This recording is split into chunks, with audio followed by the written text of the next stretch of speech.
Welcome back to Tarot by the Bay. I'm David, and that's Nico. He's sleeping on a chair next to me. Let me not wash myself out here. Just wanted to let you know that shadow, that void, is actually the cat. Joining me, Le Cat Noir reading. My French is not. I never studied French. So, trying to figure out what I wanted to read on today. I'm going to actually sort of dovetail on or build on what I read yesterday. Mike Johnson got elected as Speaker of the House.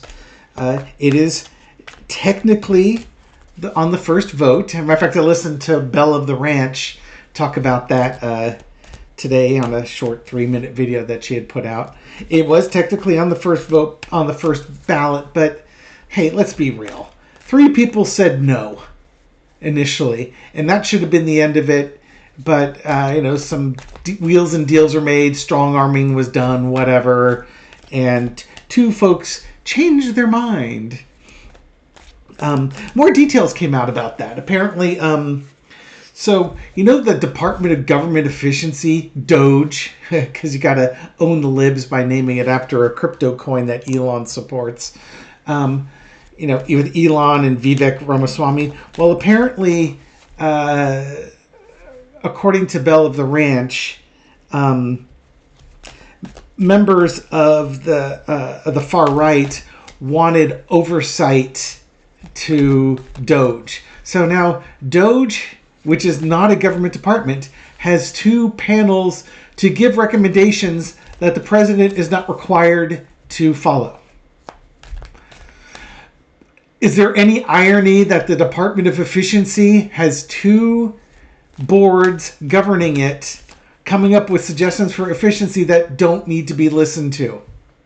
Could you think of a bigger waste of time, energy, money being spent on anything other than not 1 but 2 committees that can be ignored whenever it's convenient? I swear, this is like Larry David. Like, he made a curse. He's been cursed, or we've been cursed with like Larry David, and the most stupid, outrageous things are happening. I was trying to think. There was a movie where I think it was a John Candy movie where he would write stuff in a book and then it would happen in real life. It's kind of like that. It's almost like the Seinfeld scripts that they threw out saying, this is so ridiculous, nobody would believe it, are coming true. Do you remember back in the day when The Onion was actually satire and it was obvious satire? And then, to the point where Iran was quoting it as a valid news source and you're like, dude, that's The Onion. And you laugh at them for being idiots. The Onion started actually becoming reality. It's really scary when The Onion doesn't come across as satire anymore. It is actually a testimonial to the American way of life. It's kind of like that. It's almost like The Onion had that same agreement. They wrote stuff that was so outlandishly stupid nobody could possibly believe it until it became something that really represented about 30 to 40% of this country that live on Earth too. Okay. Where am I going with this? I don't know. I wanted to look at, on my reading yesterday, okay, Johnson's in, fine, whatever. But I kind of came away with it. It's like, just because they won this battle doesn't mean they won the war.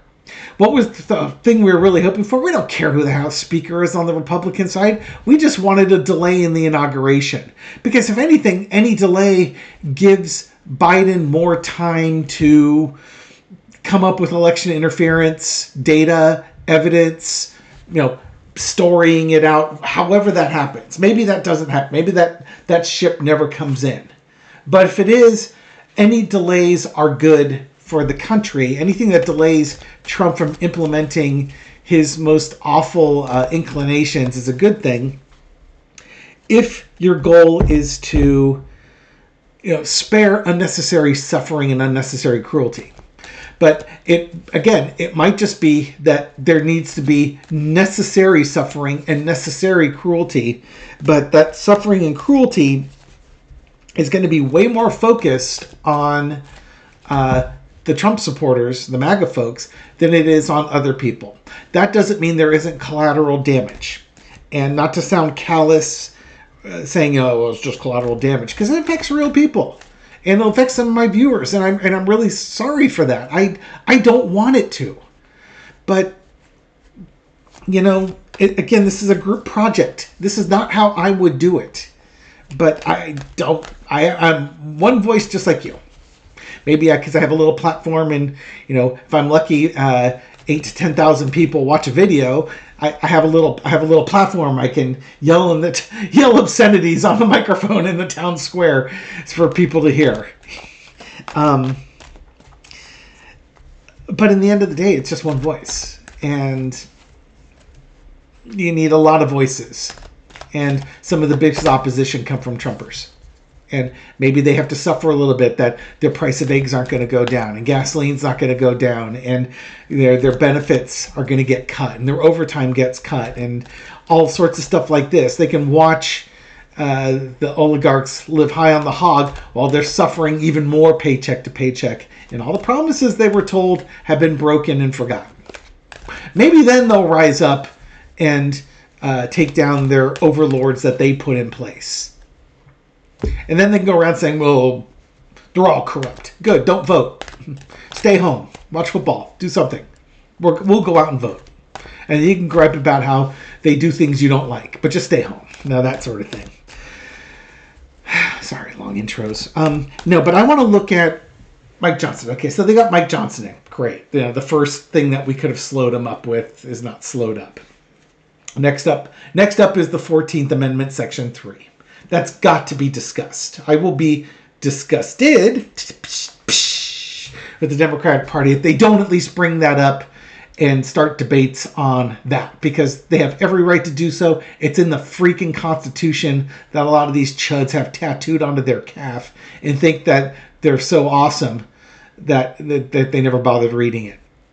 It's awesome when they know the Second Amendment, and that's about it. But Mike Johnson. What is Congress going to be like with Mike Johnson at the helm? Because I don't think this is going to work out the way they want it to. He's not a strong leader. He doesn't have universal support. He's not going to bring the Republican Party to heel. He's not that person. And maybe they've got that person in there, and his weak-ass leadership doesn't actually help things get done. They avoided a delay for the inauguration, but at what cost downstream? Okay? So this is for entertainment purposes only. Let's look at what the cards have to say and try and glean some insight from this. Okay? Nico, anything you want to say for that? No. You go back to sleep. Let's do a couple more shuffles here. Get that black cat energy in on this. Hey, you can almost see me shuffling badly. Come on. Let's come on down. Mike Johnson. What's the energy going to be like with Mike Johnson as Speaker of the House through, say, the first half of 2025? Because he'll have a budget that he's got to approve.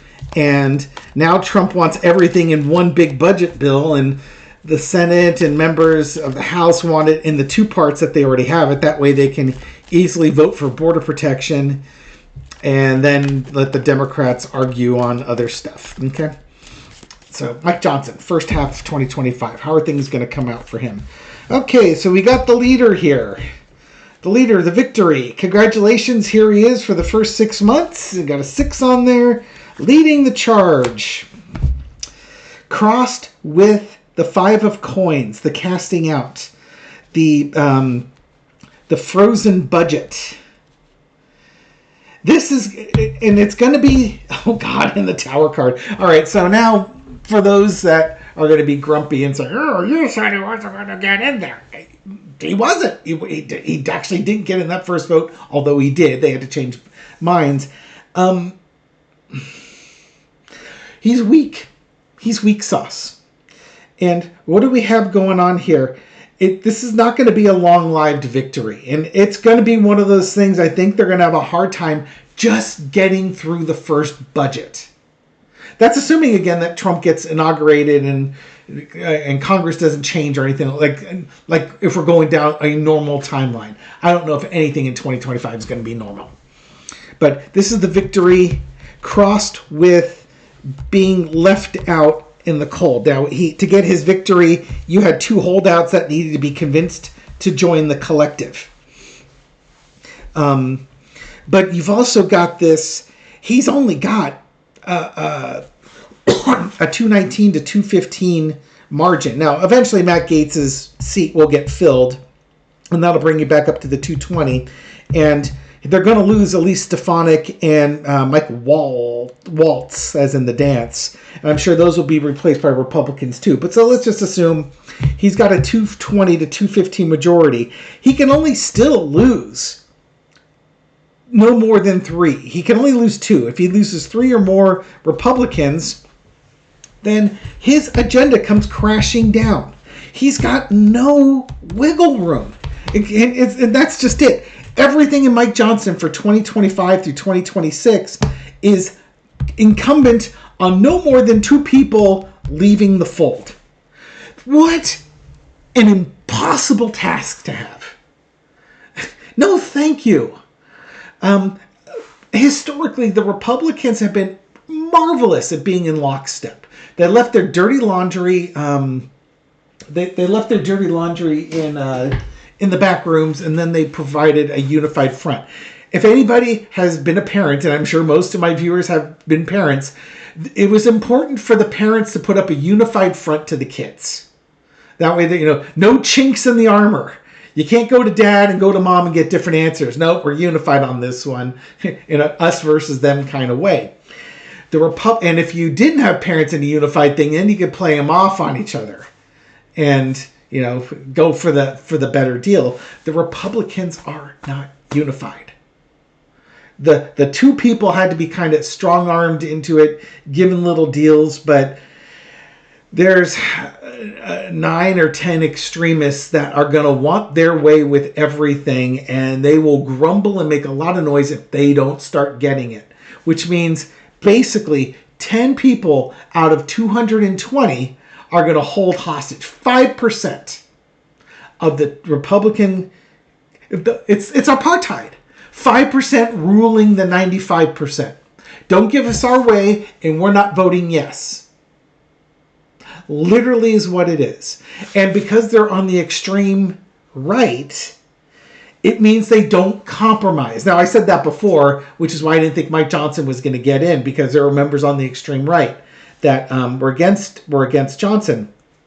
But they were managed, Trump was using goodwill and strong arm tactics and other baits to get these last 2 folks in there.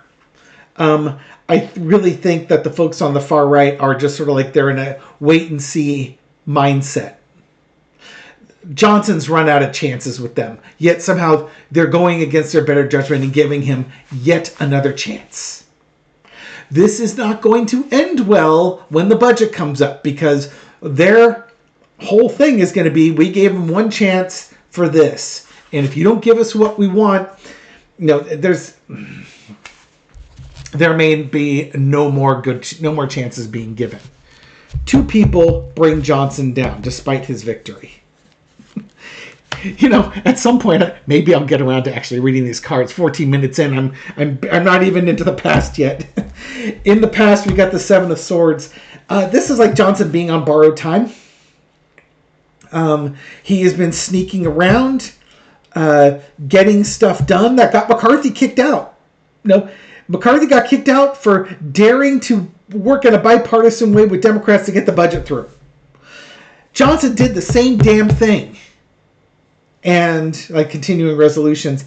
And he's managed to skate and still get his position back. But that's in the past. No more sneaking around. We'll leave stolen elections out of this for the moment. We'll just go with what we've got going on here. By the way, terrible card, terrible card, terrible card. Congratulations, you're the winner of a kingdom of awfulness. I should trademark into a t-shirt. Current situation is 7 of coins. All right, congratulations, you've you've won the grand prize, the bush that bears sour fruit, bitter fruit. What are you going to do with it? How are you going to market your bitter melons here? What do you do? Because the budget's coming up. It's 3 months before the budget comes up. They kicked the can down the road. They could have had a continuing resolution for a year. And they decided to kick the can down the road because they thought the Democrats were going to win. And basically as an insurance policy in case the Democrats won, that they could fight everything. But now they're in charge, barely, and now they've got to do something with it. And they've got, 10 to a dozen folks in the Republican Party who are going to cause chaos. This herding cats isn't even beginning to describe what's going to happen in this Congress. The last Congress for the last 2 years was miserably ineffective.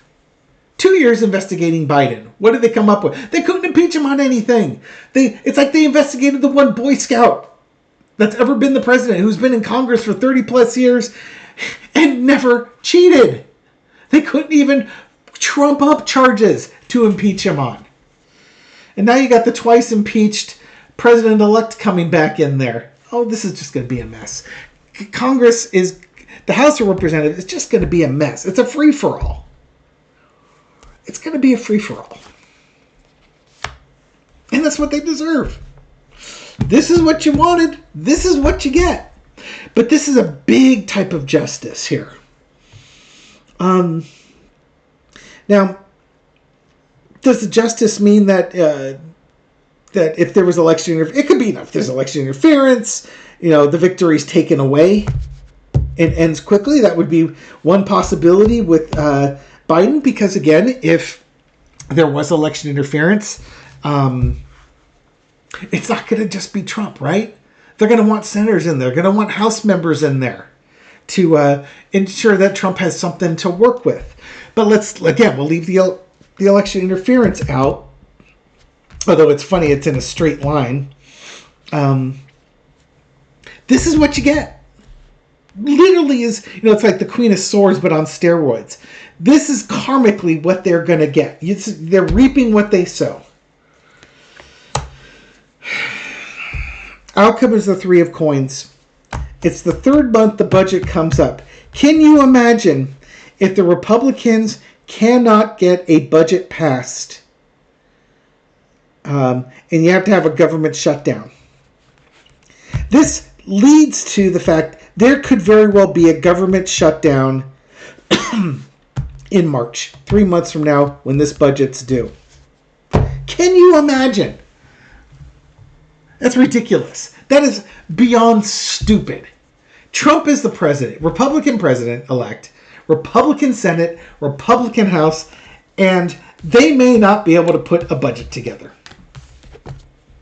Because Johnson is a horrific leader. He's a terrible communicator. He's shifty. People don't trust him. They trust him about as much as they trust McCarthy. McCarthy is probably way shiftier than Johnson, but the slime on that guy is just a different flavor of ick. This is just the Republicans are going to self-own each other. Now, I could be wrong on this. I can absolutely be wrong on this, but one of the things when reading this is that he's not effective. He doesn't have the respect of people, and they've already given him more chances than they want to. So he doesn't have a honeymoon period. I swear to God, it's literally like the dogs behind the fence wanting to get to the delivery person. Just let me out. Marjorie Taylor Greene at the front of the pack. Even though she was supporting him, she's been wanting to get rid of that guy for the better part of a year. And Trump keeps telling her no. At some point, Trump is going to stop protecting Johnson, and they're going to just flay that guy. They're going to shred him to pieces. Hope you have floss for the popcorn. Hope popcorn doesn't give you indigestion like it does me. Darn starches. I love them too much. Okay. Will Johnson be removed by mid-year? Say by the summer solstice. Will Johnson be removed? Will still be in power? We'll see. Again, this assumes that the government doesn't come in and say, wrong administration, sorry, cheater's gonna cheat. Ace of Swords, there's a new cause, a new crusade, backstabbing, betrayal. Possibly, I would say possibly would be removed. There's some backstabbing going on here. That's if this is an illegal type thing.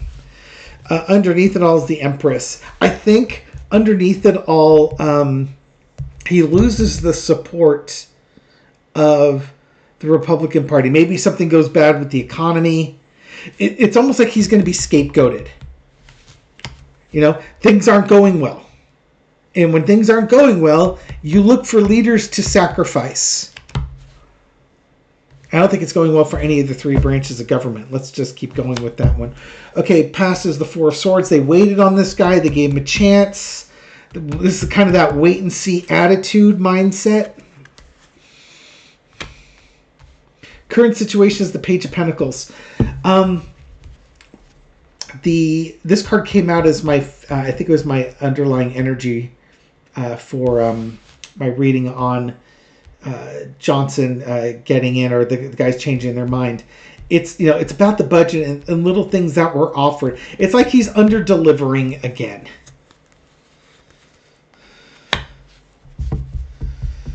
Elon doesn't want him in there.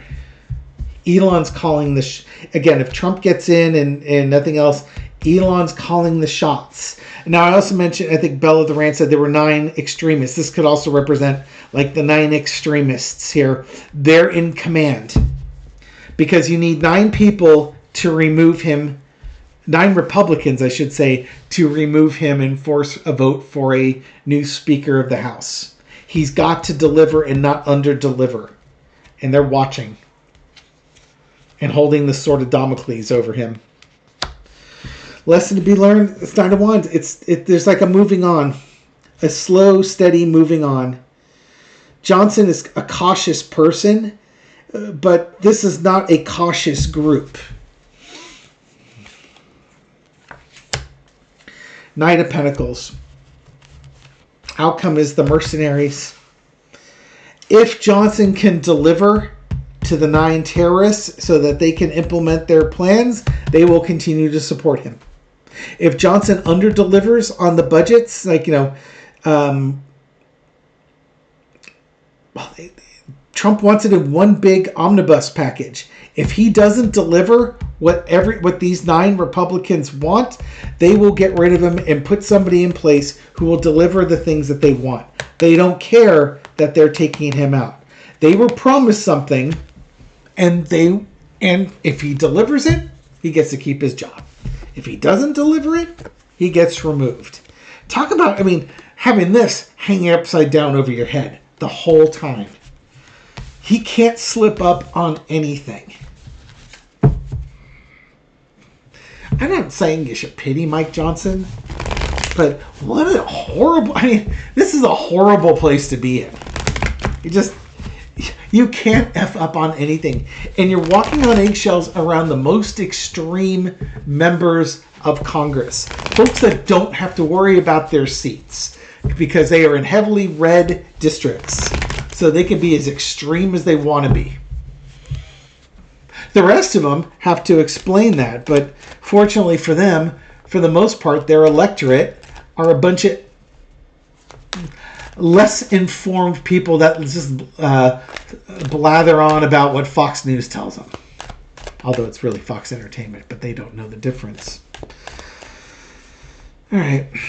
We'll, looking back on this one, by the summer solstice, will MAGA have suffered somewhat financially to be changing the tide with them?